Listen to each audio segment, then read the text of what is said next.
Olá, sejam bem-vindos a mais um vídeo Visão Comparativa dos Evangelhos. Meu nome é Wellington Lima. Vamos continuar falando sobre quanto multidões foram curadas no Mar da Galileia. Isso aconteceu no ano 28 depois de Cristo.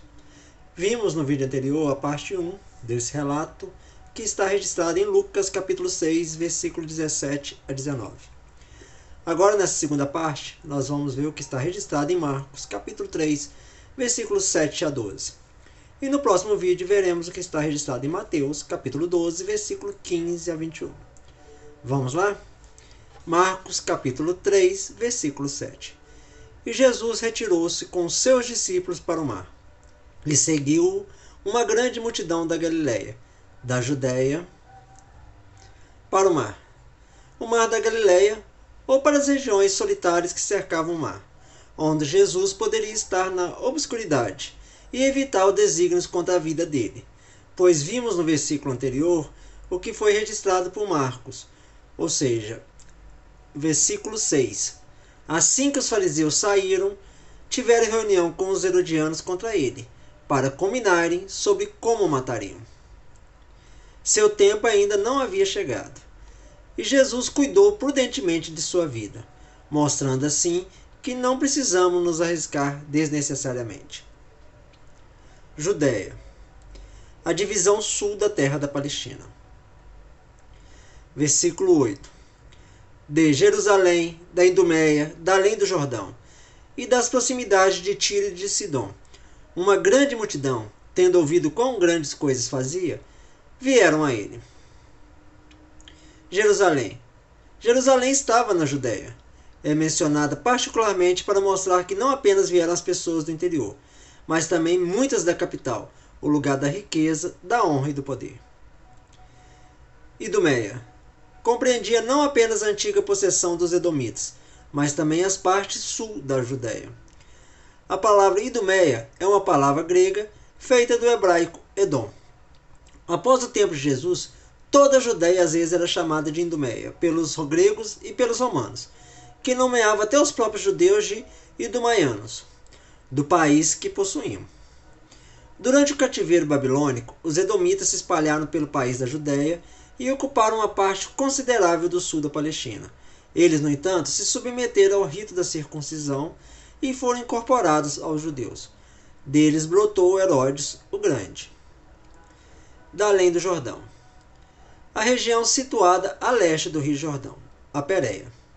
Os evangelistas viviam no lado oeste do Jordão, e pela região da além do Jordão, eles queriam dizer no lado leste.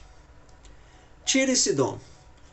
Os israelitas que moravam naquelas costas e provavelmente também os gentios que ouviram falar das curas e milagres de Jesus.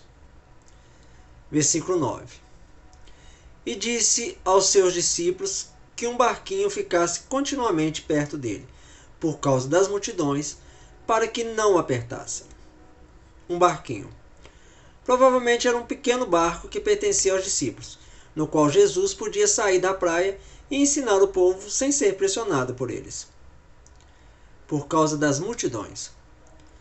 A multidão era tão grande que, para evitar ser pisoteado por aqueles que vieram trocá-lo, a fim de ser curado, Jesus foi obrigado a entrar em um dos barcos de seus discípulos. Com certeza, como em outras ocasiões de natureza semelhante, ele aproveitou o momento e sem dúvida lhes ensinou as doutrinas da salvação, pois era seu constante costume juntar-se à pregação com a operação de milagres, o último dando eficácia ao primeiro, para que não apertassem. Eles o pressionavam em grande número. Jesus havia curado muitos, e aqueles que ainda estavam doentes o pressionavam ou se aglomeravam em volta dele, fazendo com que seus trabalhos fossem interrompidos e dificultados. Portanto, Jesus se retirou da multidão e procurou uma situação em que pudesse abordá-los com maior vantagem. Versículo 10. Pois havia curado muitos, de maneira que todos quantos tinham algum mal lançavam-se sobre ele a fim de tocá-lo.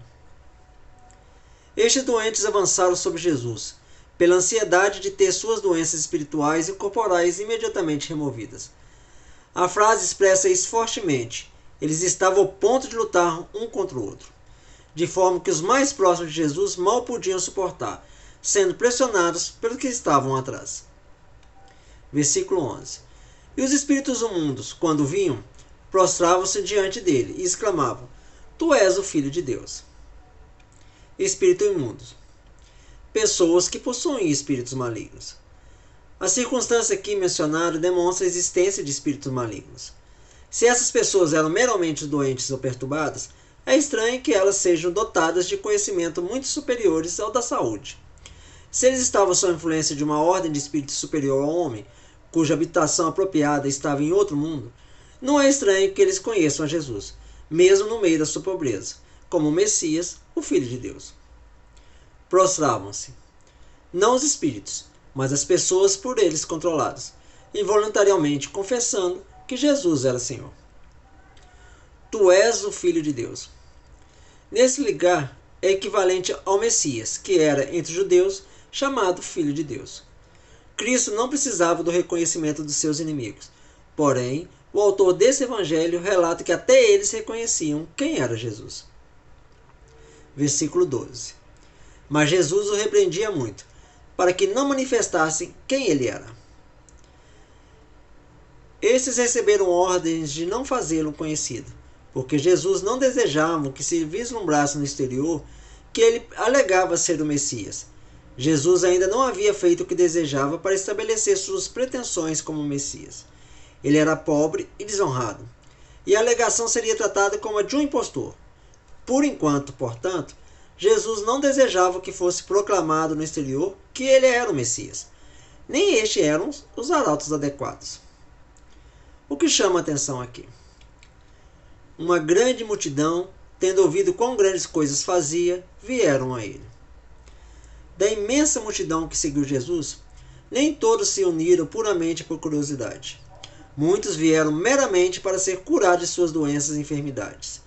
E como a fama de Jesus se espalhou, não apenas por toda a terra de Israel, mas pelos países pagãos vizinhos, Idumeia, Tiro, Sidom, Síria e o resto, podemos ter certeza de que os doentes que vieram nesse momento e foram curados por ele não eram poucos, e que estes doentes e seus assistentes eram uma parte considerável da multidão. Que esse estudo lhe tenha abençoado. Nos vemos na parte 3 no próximo vídeo. Até lá!